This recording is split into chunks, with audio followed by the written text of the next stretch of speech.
If you haven't seen Riverdance or Lord of the Dance, you might not be able to appreciate just how much work is involved in getting those dancers to that level in the world of Irish step dancing.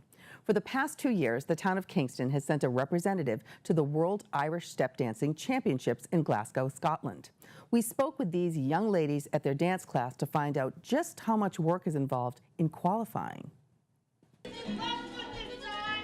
I went to Glasgow, Scotland in March to compete at the World Irish Dance Championships. I did a lot of sports when I was young, and my cousin and my great aunt did Irish step too, so it just kind of got passed down to me, and then I got all my friends into doing it, and so we all just kind of decided like, hey, let's make Irish step our thing. In November we have our regional qualifier, which is called the Oireachtas, and I qualified at the Oireachtas to compete at the Worlds. So between November to March, I was going to dance like 5 times a week for like 2 hours with extra classes here and there to prepare us for Worlds. It took a lot of hard work.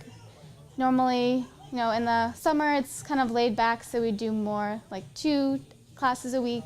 And then once it hits fall season and winter season, that's like our hardest time, so we're training 5 days a week, and for more out like 3 hours at most. So it's a lot, and plus working out and eating healthy.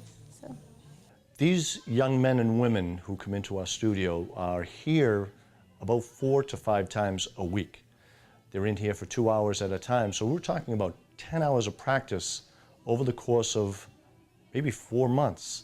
It was so hard because you'd go to these competitions locally and you come back and your friends are like, oh, how did you do? And they're like, did you win? And it's not actually that easy.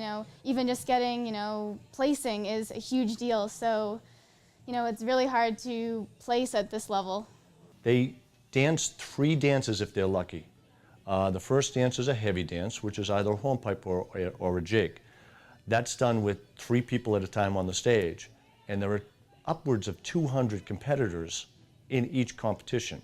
Then they come back and do a light dance, which is a reel or a slip jig, again with 3 competitors on the stage. And the top 50, it's actually the top third, maxing out at 50, come back for their solo round. This has turned into a sport. When I competed at a young age, it was that kind of, you didn't know whether you want your friends to know that you did it. But nowadays, they take great pride in the fact that they work just as hard as the high school football team works or the hockey team. They put in just as much time and energy into something that they compete.